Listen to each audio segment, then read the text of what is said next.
Mr. Kahele is recognized for 5 minutes. Mahalo, Mr. Chairman. Aloha, Secretary Austin, Chairman Milley, General McKenzie.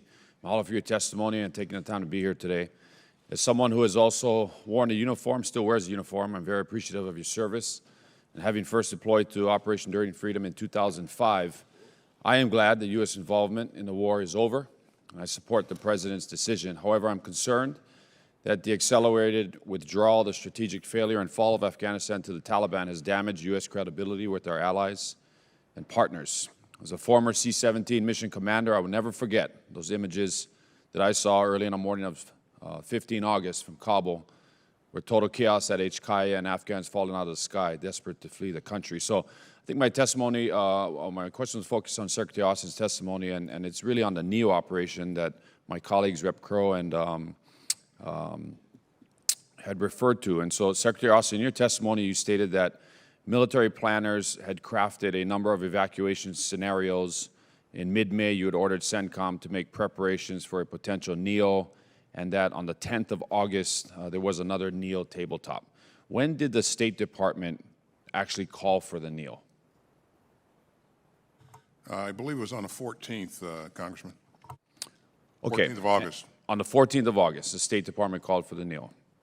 So you stated in your testimony that the NEO remains among the most challenging military operations, even in the best of circumstances. And the circumstances in August were anything but ideal. Extreme heat, a landlocked country, no government, a highly dynamic situation on the ground, and an active, credible, and lethal terrorist threat.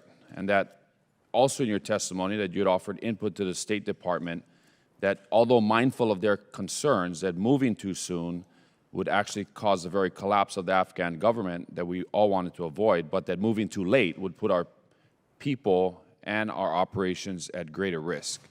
And so what I'm trying to figure out is, you know, despite the President's decision to order the withdrawal on April 14th and that the troop presence will go to zero, on May 1st the withdrawal began.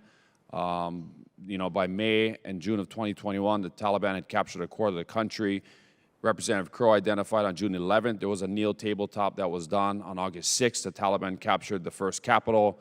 On August 10th, we did a tabletop. Why were we doing a tabletop on August 10th when the Taliban was rapidly advancing to Kabul? On August 14th, Jalalabad and Mazar Sharif fell, and by August 15th, the Taliban had entered Kabul. So that's what I'm trying to figure out, Secretary Austin, is why did we wait? I know we had to wait for the State Department to call for the NEO, but why did we wait so long to do that? Even though we had pre-positioned forces, as you had mentioned, in Afghanistan, we had the 24th MU there, 82nd Airborne was coming in, but the airfield was still in total chaos on August 15th. Yeah, so I think what changed the equation here, we anticipated that just based upon a disposition of forces that were kind of centered around the population centers, that the Afghans would, in fact, put up, you know, more significant resistance. And so we anticipated that that fighting would be a bit more intense. As they approached Ghazni, we didn't see the fight that we thought we'd see, and that was a trigger for us to begin to move some things very quickly. And then even as they moved north of Ghazni, we expected that as they approached Kabul, that again, those forces that were there would fight more. And there was a government in place still at the time.